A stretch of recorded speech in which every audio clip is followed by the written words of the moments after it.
You're listening to the Co-Creator Network. When you change the way you look at things, the things you look at change. Hey everybody, this is Maxine Taylor with another edition of Move into the Magic.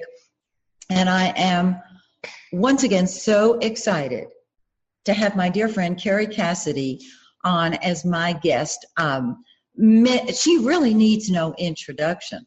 If you followed my show, you know I interview her pretty regularly, and she on her own has created an incredible following of whistleblowers and people who really care about what's going on in our world. Well, I've invited her to be my guest today because this is the very, very beginning of a truly wonderful project for Kerry, and I've invited her to come tell us about her new TV network, which is called Project Camelot TV. I'm very honored that she invited me to be one of her hosts. And for those of you who don't know Kerry, she's an extraordinary woman. She has accomplished so much to bring the truth to light on air. And because this is going to be her own TV network, look out, guys. We ain't seen nothing yet. So, Kerry, welcome to Move into the Magic one more time. Thank you. Thank you, Maxine. Thank you for having me. I'm an investigative reporter, documentary filmmaker. That's how I started, and basically a producer of documentaries. And Project Camelot has a huge following around the world.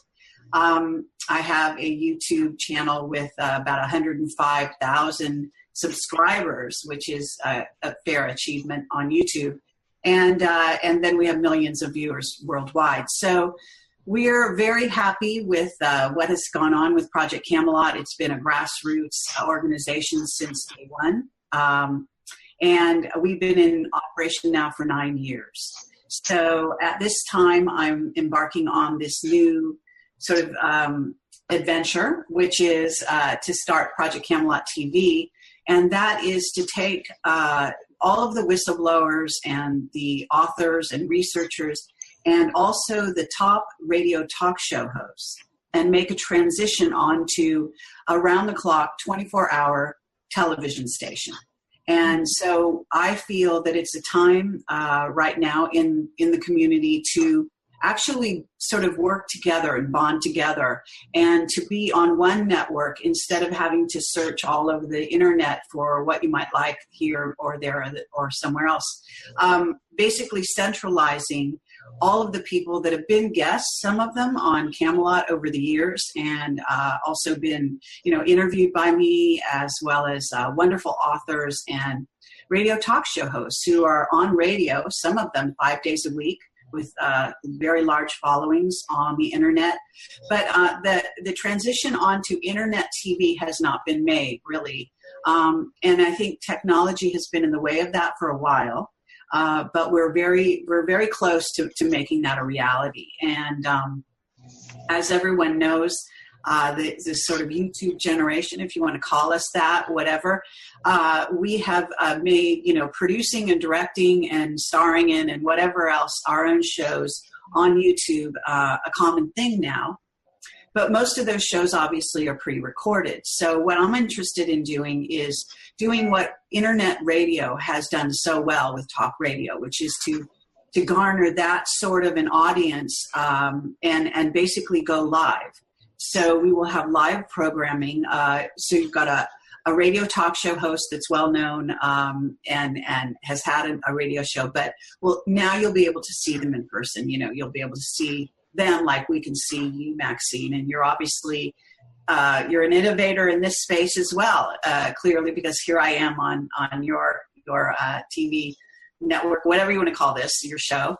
And hopefully you're going to come on to our network and do your show through us as well, and many others. And at the moment, we haven't got signed contracts with the hosts, so I'm not really able to name their names. Suffice to say that if you go on to Project Camelot and you just look over the over 300 video interviews I've done over the years. You could, cherry pick and basically find out which ones and are going to be hosts on my show on the network, but they're also being offered shows. So what happens is some people will want to do live shows, and they will do, say, 5 days a week, for an hour or 2 hours a day, just like they do on talk radio. And then you'll be able to see them and their guests, visually, which is a great asset. Obviously, when you're watching or hearing somebody be interviewed, you'd love to see their face, their expressions, etc. So we'll be doing that. On top of it, we'll do pre-records. So people that don't want to do live shows, that maybe only want to pre-record once a week or whatever, even once a month. And then we hope to move into scripted shows, documentaries.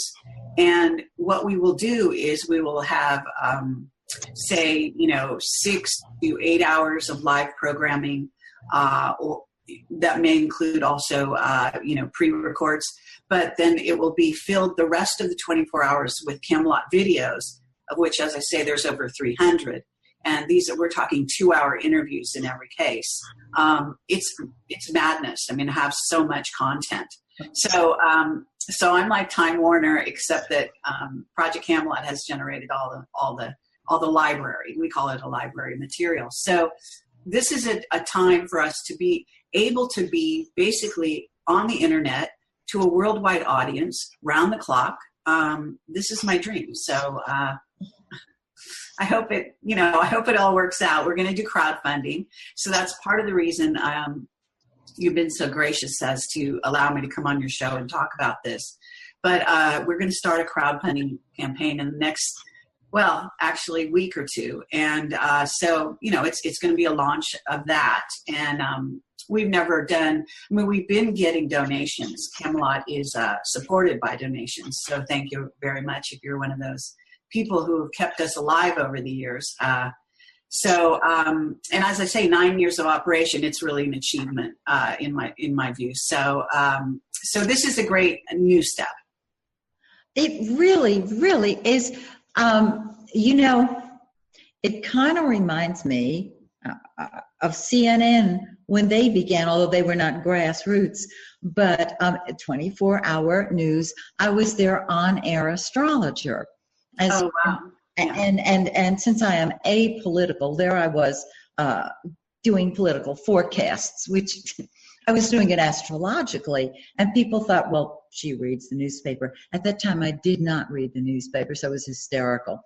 But I remember they did this, and here you are, grabbing the torch, as it were, and doing this your own way, 24/7. No wonder you're thinking, gee, I'm going to be a little busy. Yes. I think it's fabulous. Well, you know what, Kerry? Somebody's got to do it. Why not? I am sure that this will become sort of the norm, just like, talk radio and everyone having their own radio talk show host, talk show on Blog Talk Radio or whatever. That became like the norm. Now it's just like, everyone has a radio show, right?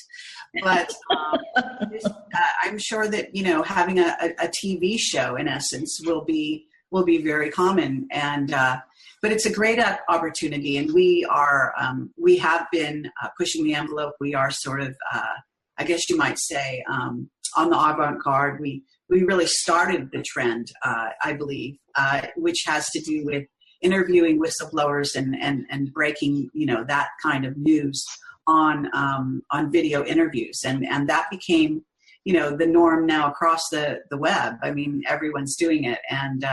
Yeah. And so we're, once again, we want to push the envelope and sort of lead the charge into this area. And how appropriate. Of course you would do that, naturally. And I'm thrilled to be able to share you with my audience, because I think what you're doing is absolutely marvelous. You're right. It's time. I love having a radio show. And TV, video, I can actually see you when I talk with you. That's the best part. That's the best. Now, you are looking, tell us the type tell us what you're looking for, because I can imagine people sitting out there listening to this show or watching it on YouTube saying, well, gee, I'd like to have a part in that. Do you need technical people? Do you need on-air people? Tell me what you're looking for. Gosh, yes. Well, we're actually doing this as a startup. So we have a consultant who is connected to investor financing or investors of some kind, although, we've not been in contact with them yet. He is helping us sort of craft the business plan. So we're doing this in a way that is more formal than Camelot was originally created, which was very sort of off the cuff and with nothing. So we're hoping to, because doing a television, obviously if there's just me and one other person, which in the past was, for the first 3.5 years, it was Bill Ryan and myself. And now it's been me by myself for ages. But I have had my webmaster behind the scenes helping out. And every once in a while I have someone who helps me shoot, even on location. Sometimes I just hand the camera to someone and say, can you be my cameraman for the day? I mean, it's that crazy. I don't travel with a crew. Although recently I have had the help of Neil Anthony Sanford, who has been helping me edit my videos as well as design some of these posters that I put out to advertise I'm going to do an interview or whatever. And also he has, from time to time, been accompanying me on video interviews. So that has been useful. But most of my interviews nowadays have been done actually like a precursor to this, which is on live stream, which is, a live broadcasting network. And we do it over Skype and live stream, most of my shows. So I've been doing this now for, 2 or 3 years. The technology has gotten better and better.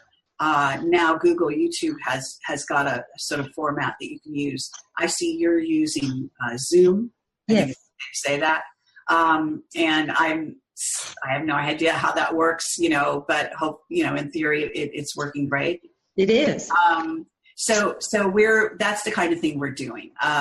And we'll see how the technology plays out. Ultimately, it's not going to be super smooth. This is the internet, still the Wild West of the internet. Sure. There's a plus to that, which means that there's a freedom that allows everyone and anyone to jump on board and do whatever they want, right? Right. This freedom of the internet. But at the same time, the technology, for whatever reason, and of course I'm a person who delves into Black projects and the secret space program, et cetera. And so I'm always looking at the ulterior motive behind why our technology is as sort of, has failings here and there. The video is not as great as it could be, et cetera, when it should be, stellar at this point. Our connections should be incredible. We know we're being spied on around the clock by the NSA. Surely they can, the video technology exists for a continuous connection when you want to broadcast. But of course, that's where it breaks down, right? So, but we're going to push that envelope. We're going to go for the gold or whatever you want to call that.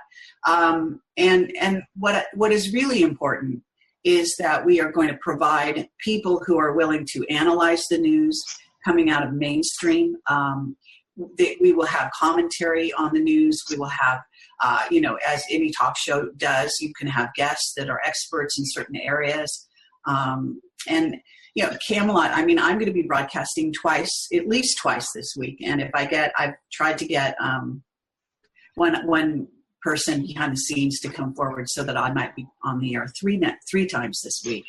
But it's the kind of thing where, I don't know what the technology will be like. I have very little control over it. I'm not sure what your situation is, but when we use something like even Google, or you're dependent on your internet connection. Yes. So internet connection, even if it's a pretty fast connection, I pay extra for a fast connection, for example.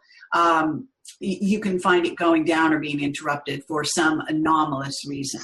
the understanding we have, of course, is that they will mess with us. They will send an electronic pulse at the connector, the internet connector, your whatever. They can interrupt the camera feed, whatever they want to do. These kinds of things go on, but fingers crossed, and we're just we're willing to live dangerously, I guess you might say, in that sector. All that is to say, yes, I need technical people. Is that not obvious? I have an ad on my site, actually, talking about this channel and saying that we're actually looking for an executive team. We are looking for example, a VP production, a VP of marketing and publicity. These are not my areas of expertise, although I certainly, in a sense, will be overseeing the production in all ways because obviously it's my baby. But technical expertise in these areas is what we're really looking for. So, there are people that are really experts on social marketing, et cetera. So if you're out there and you want to help out an excellent cause and something that really is all about bringing the truth to the people, because what you get from mainstream, as you know, is a canned delivery of the news, and they are not questioning even what they're getting from outside sources, and they're not allowed to question beyond a certain point. Mm. Well, we don't have those limitations, and so it's going to be very exciting to have. In other words, I'm running my own show all the time, but I'm not, to have 25 other hosts on my network is very exciting.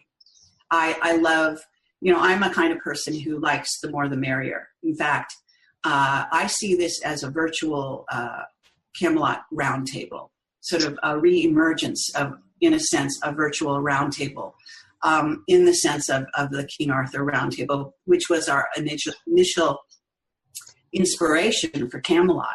And so we're really talking about opening that up to all these other hosts to come on, to have their shows, and to make sure that they're, to bring us together as kind of a team. It doesn't mean we all agree, and that's crucial, because we want to sort of encourage different points of view, and controversial points of view as well. So that's what's going on. That is so exciting.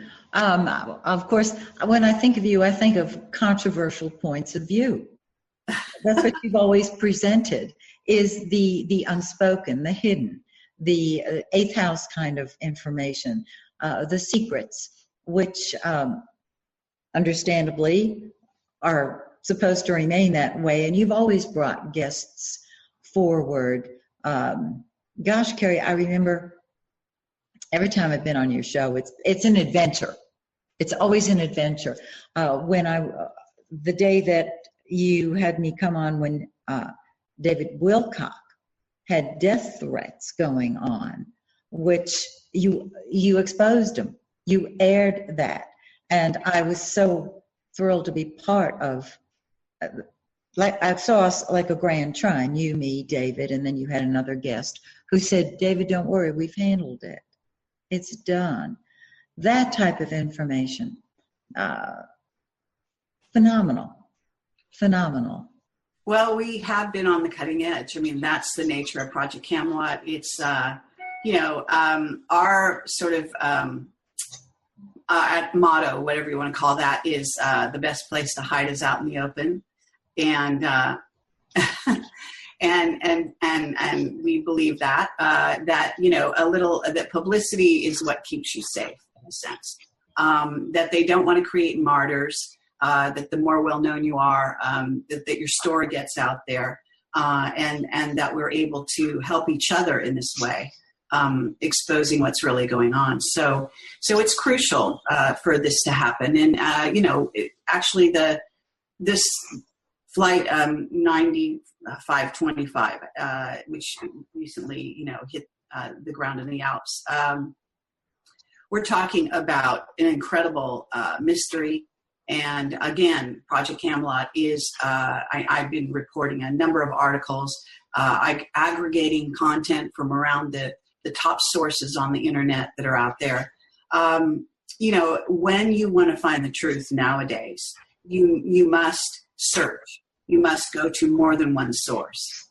And this again brings back the idea of having a network where a lot of these sources, a lot of the investigators that you would look for and have to hunt out their information will all be in one place. And when we have breaking news, such as a crash or a false flag, which is basically what that was, you know, or the Charlie Hebdo or whatever it is, then we can get the experts on, we can get the people on who have the breaking news, the very cutting edge, you know, insider information. And we have been a magnet for hidden information, for source material over the years. And a lot of the very excellent information that has come from some of our sources have been with us behind the scenes for years, vetted, you know, over and over again, proven correct in certain instances. And so that it's that kind of cutting edge journalism that I'm really interested in. But there's room for more than that. We'll also be going into the areas of consciousness. One of my areas of sort of expertise, if you will, is the development of Kundalini energy.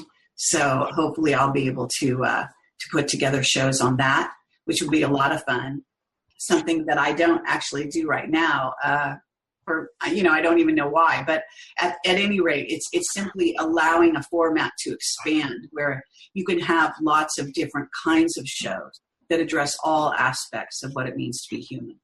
So we're also talking about controversy in terms of healthcare, you know, health, finance, areas maybe you wouldn't normally associate it with Camelot, but we have been breaking sort of the most radical views in these areas, the areas where you want new information, free energy, for example. I interview an Iranian physicist, MT Kesh, who is doing, you know, groundbreaking research in this area in Italy. And I just did a show with him, I think it was a week ago.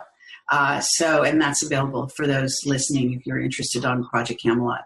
It's a YouTube channel. And everything that we broadcast will ultimately also go onto YouTube. So if you don't catch the live broadcast, you can, as always, you know, watch it at your own leisure on YouTube. So, I mean, we have the technology at our fingertips to really go out there and, in a big way, and to change this world, and to also make inroads into the mainstream. Because I think there's so many people out there in the mainstream who are, you know, forgive the, you know, the statement, but basically are asleep, are not, they're getting canned news, canned information, canned television shows all day, 24 hours a day. They are not thinking outside the box. They're souls that maybe came in and wanted to fit in with the sort of norm. They're following some, in some cases, the dark side without knowing they're following it, because the dark side often shrouds itself in what appears to be light. So there are key things that we can do to make inroads into breaking up that sort of stranglehold that the mainstream has on the worldwide consciousness. And so this is what I'm interested in doing. We need to team together, bond together in order to do this. It's not, you know, one person against the world. It's really a time to unify. And I just did an interview yesterday. In fact, I had an opportunity to interview Miriam Delicato, who I've interviewed many times in the past, and works with the indigenous tribes, and is a lovely person. She happened to be in town, and the Japanese princess, her name is Karu Nakamuru, is her name, and Princess Karu Nakamuru, and I'm going to be releasing that interview soon. And it was a fascinating time to get together with two very strong women who've been out on the sector and have been working in their own ways to awaken humanity. So it's all about raising consciousness. That's what that's what it's about. You know, it's about raising consciousness, awakening people, and allowing them to take control of their own world, and hopefully inspire them to also come forward. It's a beautiful mission. Now, I know there are people, having heard you say all this, who would like to get in touch with you about this. How can people get in touch with you so that they can let you know that they're there and want to be part of this team? Okay, well, you can, of course, write to me, and I'm Kerry, Kerry, at projectcamelot.tv. That's my email address. And glad to hear from everyone.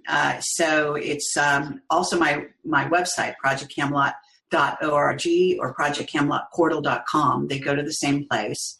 And I think if you put in projectcamelot.tv, it also goes to the same place.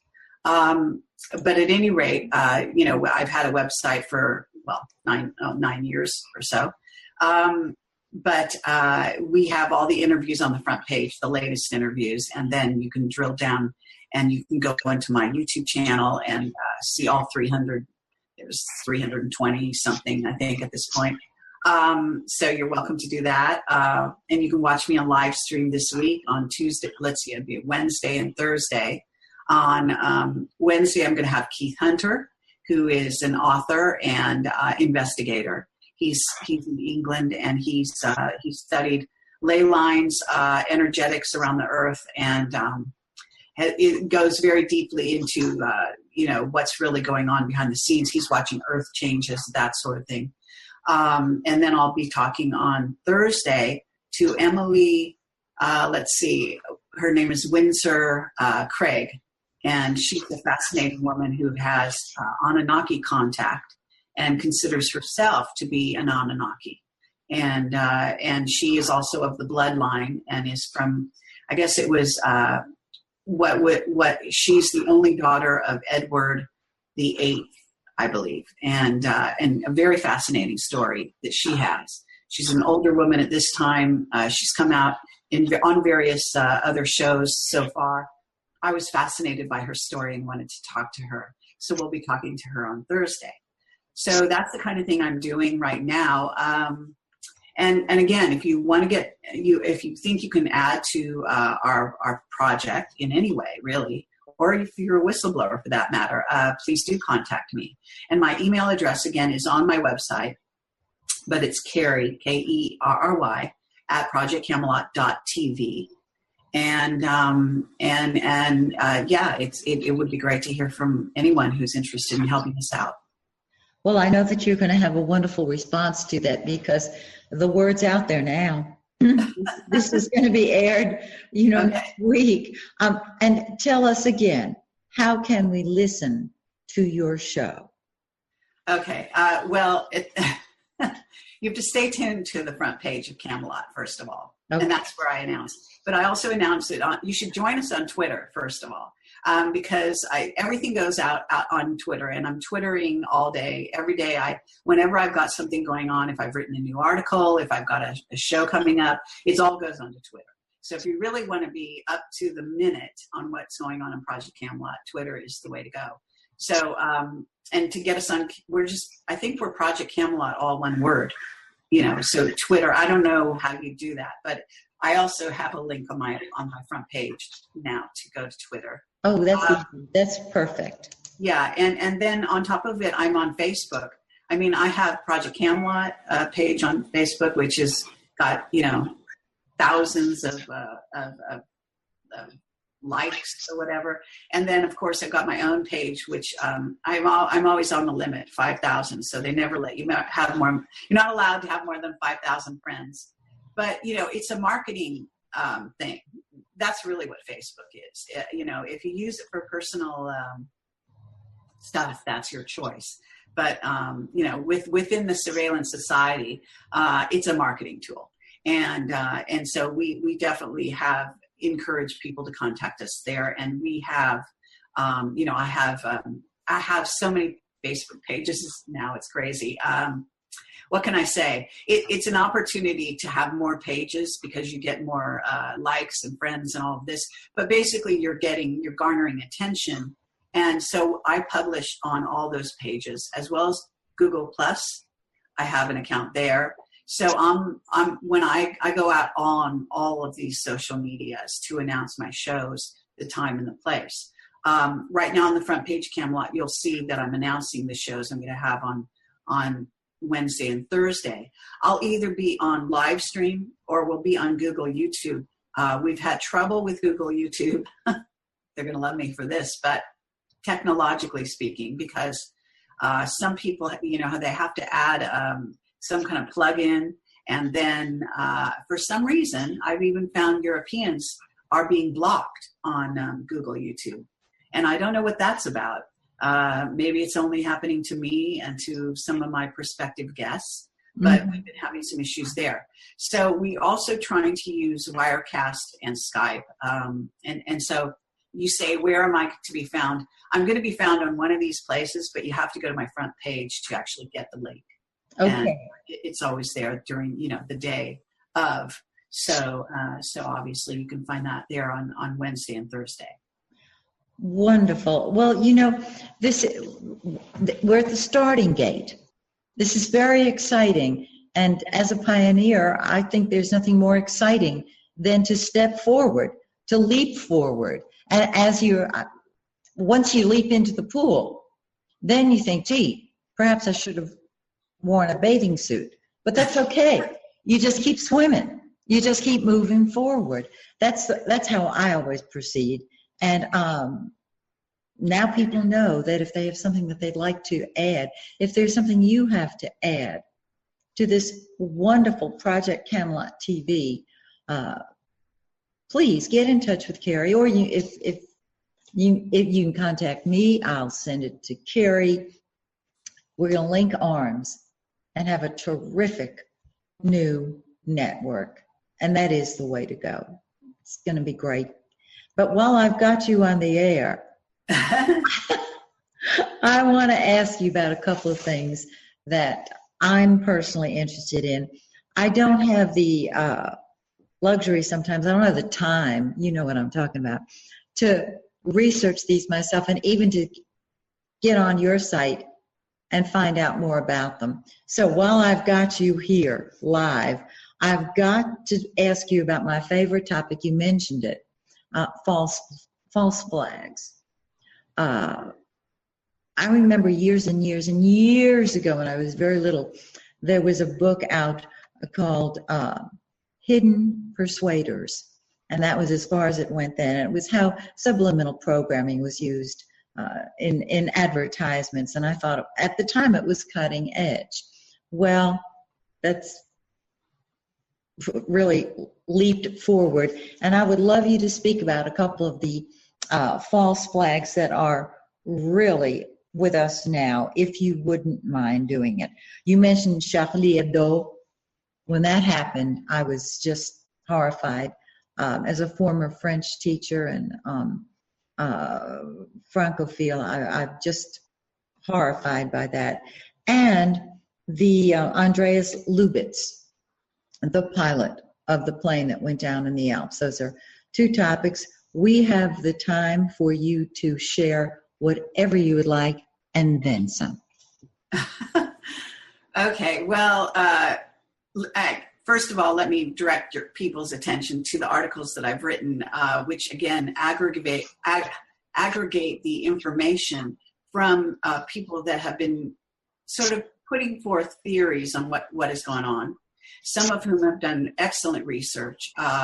And one in particular, Field McConnell, that I just posted last night, because he has put a very sort of brave foot forward talking about the Boeing uninterruptible autopilot is what it's called, which is installed apparently on all the planes and has been, believe it or not, since something like 1995, in many cases. And I believe in some cases even earlier than that, and became, if I understand it correctly, became mandatory after 2001, supposedly, on planes. And yet, according to Field McConnell, who is a pilot himself for Northwestern, apparently, and he actually put his own job in jeopardy to bring attention to this story and was told to shut up. by certain outside parties. And then basically they put pressure on him. So he is now going public with information, technical information about this Boeing uninterruptible autopilot that takes control of the airplanes away from the pilots, and can do so at any time during the flight. And this is very crucial information. Apparently, according to Field, the pilots themselves don't even, in some cases, know about this. They're not educated as to what this uninterruptible autopilot does, and they don't even know where it is, or like how to reach it, how to operate it, etc. It's out of their control. It's also not something in the mainstream. It's never talked about in the mainstream, and it's a complete absurdity. So on the one hand, he's coming forward and talking about that, the fact that the plane, the indications technically, you may have heard the reports, have to do with how smoothly it suddenly started its descent, the descent, etc., which indicates technological control of some kind that isn't just some crazy, pilot. And he is actually defending the pilot who is said to have, locked the pilot, the cockpit door, and keeping the other pilot out. Lubitz. He's saying that Lubitz was framed in essence, and there's so much information out there. There's information that, first of all, they have gone into the news and they tried to pin the fault of this crash on this pilot, based supposedly on some recovered audio from the flight recorder, or whatever they call it. One of which has not been found actually, but some other part has apparently. And the details for this are all on my site.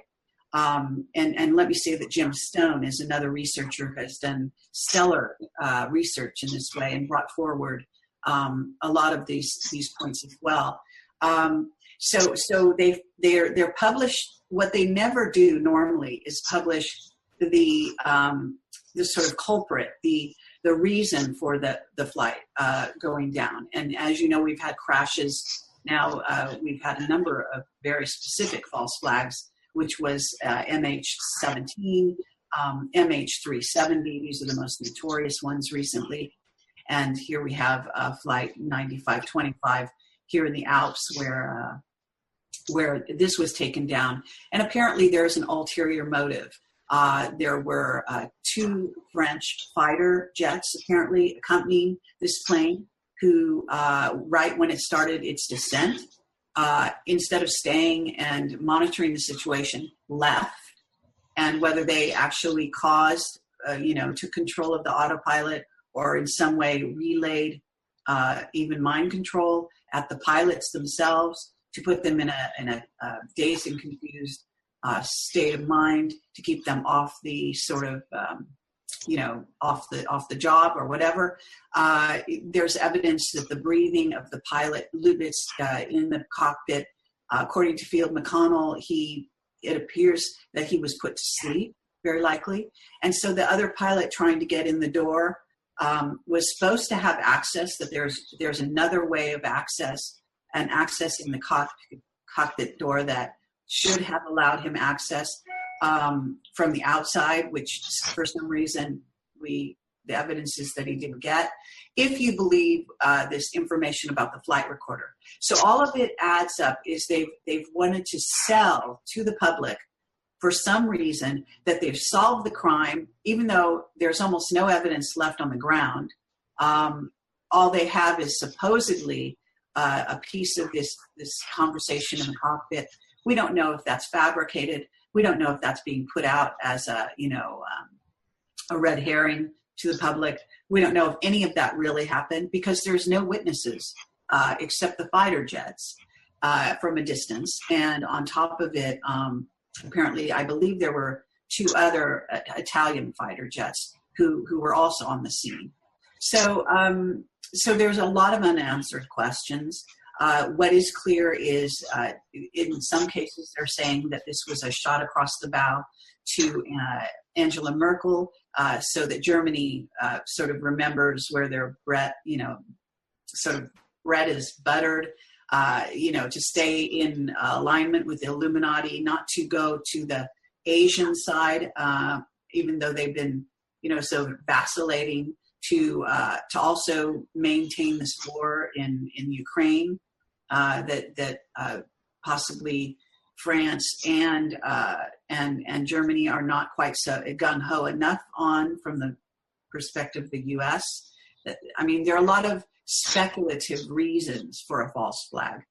And it's important to remember that when you have something like this, where a plane is put into this situation, they are sacrificing, say, 150 odd passengers. And always at this time in the world, what we have are, if the dark side are going to do anything, they're going to basically use a very sophisticated computer or artificial intelligence to triangulate all the best scenarios and outcomes. And they are also going to have more than one agenda operating at one time. And in this case, we do know that there is a passenger who was on this particular flight who was killed, her and her daughter. I believe her last name is Selke, if I have it right. I don't have my notes in front of me, obviously, here, but she was an employee for, I believe, something like 26, 28 years or something. Again, don't have my notes, but I know she was for many years, going into the 20s, of Booz Allen Hamilton, which is an organization where Edward Snowden was employed by the way. And then through them, she was working for the NGA, which is, again, I have to, it's called the National Geospatial Agency, and it has to do with tracking. Well, supposedly they track on the ground. They make maps of what's going on here on the earth, but it's a secret intelligence agency that she was part of. Supposedly they tracked Osama bin Laden, who was actually not really killed because the whole thing was a false flag, but recently, I don't know, a year or two ago, whenever it was, that they supposedly said they finally caught him and captured him and he was dead and so on and so forth. That was a complete false flag. He had died back in I believe it was 2001. We have tons of documented evidence about that out all over the internet. So, you can do your own homework on that one if you're not aware of it. But what it means is that this woman very likely had some information that they didn't want out there. It's interesting when you look up the information about her. They took down her linked page, because I'm on linked, and was looking for her background, things she was doing for this organization. That's gone. They took her off the website. I think it's the NGA website. They took down her pages, etc. So there's now no evidence out there about what she was really involved in. I imagine at some point we might get more information, but it sounds very likely that she possibly had crossed a line, knew some information they didn't want her to know. It's hard to say, this is speculation, but a very high likelihood that she was at least one of the targets on that plane. So this is what we're faced with. So that's that false flag. I can say that I was recently, I spoke in Barcelona with Ole Damagard, who is an author and a researcher, and he researches false flags. That's what he does. He's a wonderful investigator. He's written a book called Coup d'etat in Slow Motion. I've interviewed him a number of times on my Project Camelot, live stream events, and you can go onto YouTube and look for his video there. We were speaking together in Barcelona just about a month ago, and so that was a great event. And he was talking about the Charlie Hebdo evidence and basically lining all of that up, and I'm talking about the methods behind false flags and what goes on. So, well, will you elaborate on what went on in Paris, if you can recall? Okay. I know you don't have your notes here, but that was just so horrific. And every time I see something, I just question the veracity of what we're told, because it seems so preposterous. Yes, and I mean the Charlie Hebdo thing was also an obvious false flag. Let me say that from the get-go. And what's happening as a result of the internet and the freedom of information that's out on the internet, and the number of very intelligent investigators in all walks of life, really, who come forward and question the party line that they're being given right away. The minute the piece of news comes out, myself and people in the sector certainly are questioning what is being said, what really happened versus what we're being told happened. Okay, so with Charlie Hebdo, people were on that case right away. There was camera evidence of the shooting, in which you see what basically is a setup.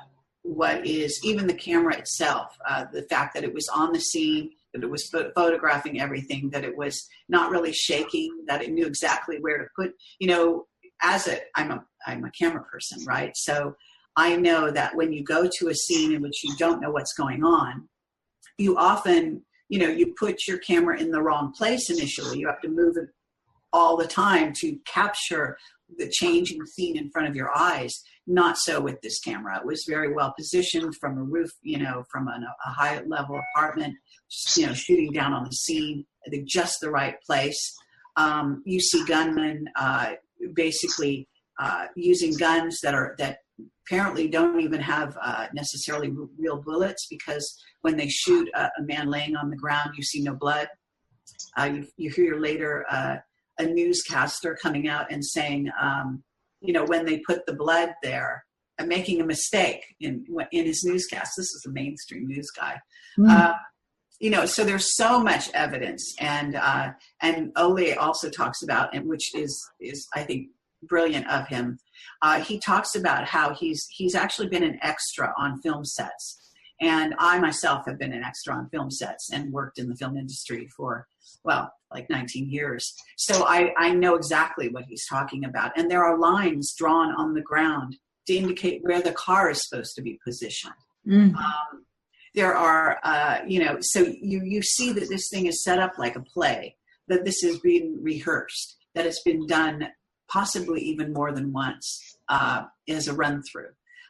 So you see something being sold to the public. And of course, Sandy Hook is another such example, where the evidence after the fact comes forward. Evidence that we don't even know that the children were actually killed, that the whole town has virtually disappeared. That the people who were supposed to be witnesses are no longer there. And the list goes on. It's just, we are witnessing false flag after false flag after false flag. And as we look back in history, we are also finding out that Pearl Harbor and other such events, Gulf of Tonkin, these were false flags. And so you're really looking at a method that the Illuminati, the powers that be, have been using in order to sway public opinion, in order to get what they want to happen next. And so, as David Icke has said many times, who is himself a great investigator of these sorts of things, is, problem, reaction, solution. This is what they do. They create a problem, they wait for your reaction, and then they come forward like, the great daddy, and they give you a solution. It's hilarious. And what happens is, for example, in the Swiss Alps crash, now you've got in the mainstream, I heard just last night, you've got mainstream reporters suddenly acting as though, wouldn't it be a good idea if we had some kind of an autopilot that would take over a plane so that these crashes wouldn't happen. Completely naive to the fact and the technical history of the matter, which Field McConnell is publicizing widely, and I'm hoping to get him on the show to talk about this more. to get the word out. And I've interviewed him in the past about this same matter. Basically they're trying to take people off the trail, mystifying people, confusing people. And so what you really need to bring forward to these types of incidents is you need to start chronicling the details, the clues. It's just like any mystery you'd watch on television, right? It's learning how to do that, to connect the dots and to realize that, wait, you can connect them this way, or you can connect them that way, or there might be some other mixture. There may be a missing ingredient that we don't have yet. And I can tell you that one of my whistleblowers, Mark Richards, told me in my last interview with him, when I went to interview him in prison, and this is several months ago, he said, and it kind of came out of nowhere. He just said, if I ever get released from prison, I will never fly commercial. He said, because it's too easy for them to take the planes down. And he says, and they have no compunction on taking down a plane filled with, hundreds of people because they have one target. And that's how they operate. I mean, it sounds cold-blooded, maybe not the way you want to look at the world, but we have to have eyes open as far as I'm concerned. And this is a very seasoned whistleblower, someone I've interviewed time and time again. He's just speaking for himself. He's not advocating for other people, but he's simply saying, here's a man, he's in prison in Vacaville. If he ever gets free, he won't fly commercial. Planes and airlines are all run, just like the major media, by the same cabal. We're talking about a group of controllers.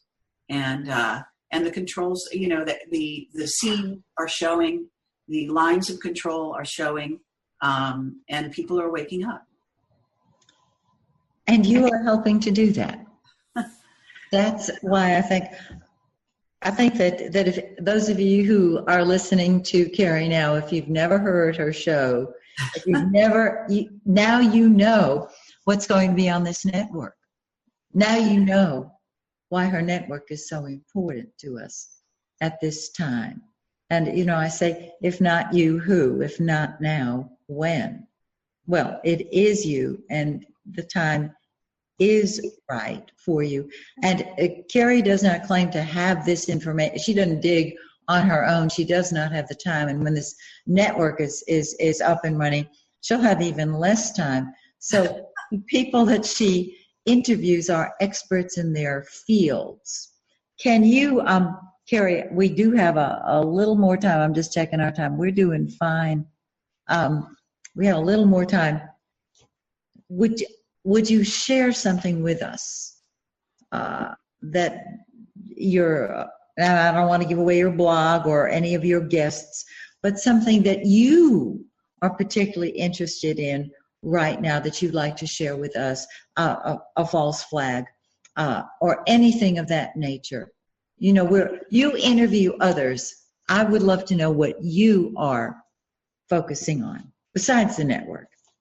Oh, well, I focus on all sorts of things. I am focusing on, for example, I just recently put out something about some, Dutch Sense had noticed that there was a dormant volcano here in California, which is starting to have seismic activity. That happened over the last few days. We see that Mammoth was having some new activity. I am interested in volcanism around the world, for example. I think that there's a direct link between activity on the sun, there's solar flares, etc., and volcanism on the earth, so that there is a dynamic relationship between the magnetic, relationship between the sun activating also earthquakes on Earth.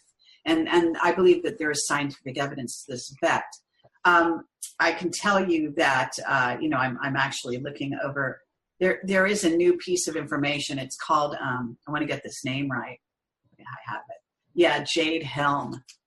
Well, there's going to be, one of the things that Ole Damagard talks about, and many people have said over the last few years, is that, to keep your eye on any training exercises. It's notorious that during 9/11, there were training exercises going on that supposedly took the eyes away and made it difficult for them to respond or whatever. These there often are.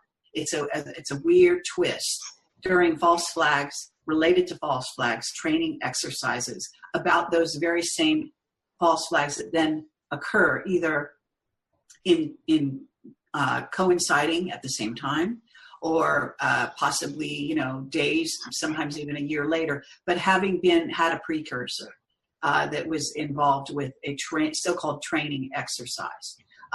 And these training exercises go on periodically around the world, and often are, as I say, preceded or post, you have a false flag. And so what we have is something they're calling Jade Helm, which is surrounding a possible false flag that will occur in July through September, when they're going to be doing a very elaborate training exercise in the southwest of the United States. It will involve, I don't have, again, the exact states. I think it's Utah, Colorado, California, Texas, New Mexico, Arizona, that area of the country. And some of the states are going to be so-called hostile, and some are going to be on the good side. They do these exercises, they play act. But it is clear that when they plan for an exercise nowadays, people who are following false flags need to be alerted, and that they may be creating at the same time. The exercise is supposed to be a distraction to something that might really be going to happen during that time. So it could either be something that happens literally in that area of the United States and is being planned, or it may be something where they were getting your focus there in the United States. It'll happen somewhere else in the United States. So it's just a heads up about that. So my attention is on that to some degree. It's not a matter of attracting these things to you. It's a matter of understanding what someone else may be, whose brainchild it may be, knowing that in anticipation, knowing ahead of time, so that you can actually garner awareness out there to be skeptical of what comes out building up to that. Because whenever they do a false flag, they see information into newspapers. And I even recently, with the 9525, Andreas Lubitz, they seem to have been having him go to the hospital conveniently a few weeks before he was to fly. Apparently saying now, whether it's true or not, who knows, that he was taking medication. But you see, if you put someone in a hospital, they're a perfect candidate for mind control. They're there at your disposal. You could say they're going to the hospital. I mean, another great ploy they use for that kind of thing is going to the dentist. Beware of going to the dentist, because this is a great place for them to apply mind control to you directly. Now, they don't need to have you in person, needless to say. But if you're working on a Manchurian candidate of any kind, or you just want to take somebody offline so they don't interfere with your plans. And certainly, a concerned pilot is going to be somebody that you want to take offline on some level, if at all possible. So you can see how that would be seeded ahead of time. So you start questioning the articles that come out leading up to the event, leading up to the training operation. They will be positioning, trying to set the groundwork, so to speak, to have people believe a certain thing. I hear you. All of this is going on. I hear you. And lots of us do.